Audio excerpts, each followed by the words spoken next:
Good morning friends. आज के इस छठे एपिसोड में आप सभी का स्वागत है। बिना कोई विलंब किए मैं इसके क्वेश्चन नंबर 51 से 60 की ओर चल रहा हूं। जो आपके स्क्रीन पे सबसे पहला क्वेश्चन दिख रहा है वो है कि प्रथम बौद्ध संगीति कहाँ हुई थी।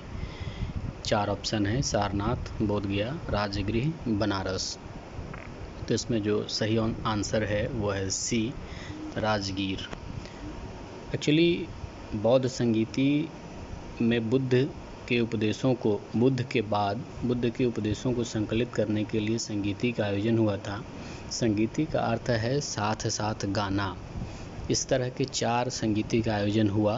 प्रथम संगीति राजगीर में, द्वितीय वैशाली में, तृतीय पाटलिपुत्रा में और चतुर्थ कुंडलवन कश्मीर में हुआ था। जो क्वेश्चन नंबर 52 आपके स्क्रीन पे दिख रहा है कि श्वेतांबर और दिगंबर किस धर्म से संबंधित हैं। तो श्वेतांबर और दिगंबर जैन धर्म से संबंधित हैं।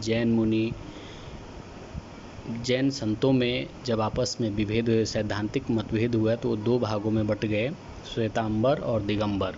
श्वेतांबर वे थे जो श्वेत वस्त्र धारण करते थे और दिगंबर वे थे जो नग्नावस्था में रहते थे। क्वेश्चन नंबर 53 आपके स्क्रीन पे है, सांची का स्तूप किस धर्म से संबंधित है।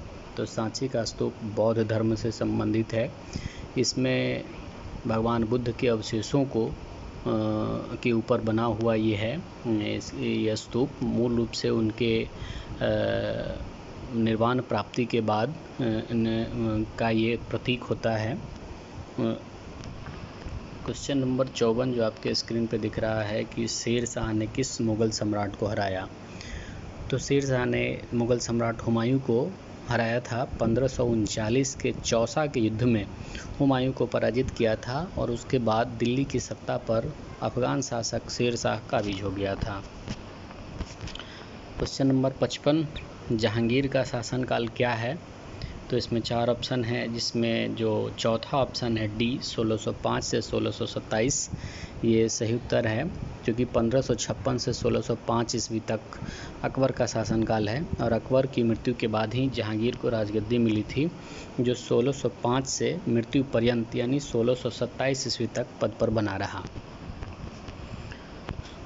अगला प्रश्न है क्वेश्चन नंबर 56 कि सुलह-ए-कुल का शाब्दिक मतलब है शांति, धर्म, सार्वभौमिक शांति, विरासत।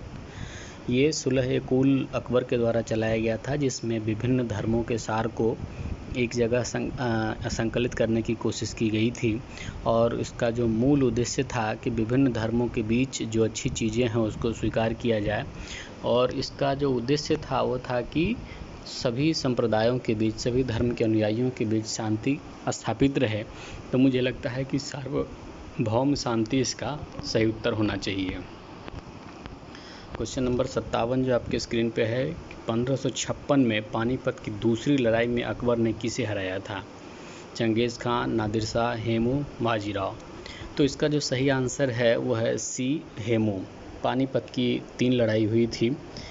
पहली लड़ाई 1526 ईस्वी में मुग़ल सम्राट बाबर और इब्राहिम लोदी के बीच।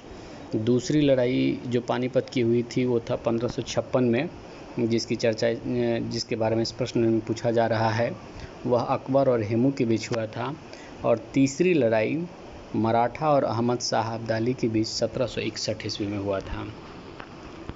जो प्रश्न संख्या 58 है कि जीतल क्या था। जीतल एक तांबे का सिक्का हुआ करता था। इसे जो इल्तुतमिश जो गुलाम वंश का शासक माना जाता है, यद्यपि वो टेक्निकली गलत है, खैर, तो इल्तुतमिश ने 2 तरह के सिक्के चलाए, चांदी का टका एवं तांबे का जीतल। तो ये जीतल जो है वो सिक्का है। इसका सही आंसर है 58 का सी। अगला प्रश्न है प्रश्न संख्या 59 कि ताजमहल का निर्माण किसने कराया। तो ये तो लगभग सभी जानते होंगे कि ताजमहल का निर्माण मुग़ल सम्राट शाहजहाँ ने अपनी बेगम मुमताज़ महल की याद में बनवाया था।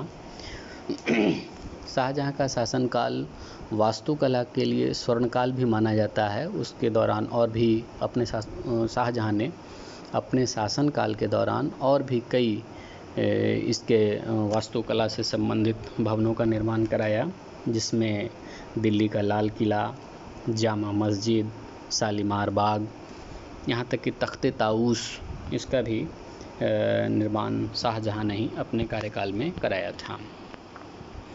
इसके अलावा जो नेक्स्ट क्वेश्चन है, जो इस एपिसोड का आखिरी प्रश्न है कि कुरुक्षेत्र का युद्ध किसने जीता? पांडव, कौरव, संथाल, मंगोल। तो इसका सही आंसर है पांडव। ऑप्शन संख्या ए पांडव। आप सभी जानते हैं कि महाभारत का युद्ध कुरुक्षेत्र के मैदान में लड़ा गया था। उसमें पांडव और कौरव अपने अधिकारों के लिए लड़ाई लड़ रहे थे और फाइनली इसमें पांडव विजेता रहे। तो ये रहे कुल आज के 10 प्रश्न जिसके बारे में हमने आपको इस एपिसोड में बताया है, और निरंतर आपका फीडबैक मिल रहा है। मुझे बहुत अच्छा लग रहा है। मैं दिन प्रतिदिन और उत्साहित महसूस कर रहा हूँ। मैं चाहता हूँ कि यदि आप लोगों को यह कार्यक्रम पसंद आए तो ऐसे ही आप इसको लाइक करते रहें, शेयर करते रहें अपने फ्रेंड्स के बीच, और ज़्यादा से ज़्यादा संख्या में इसको सब्सक्राइब करें। बहुत बहुत धन्यवाद।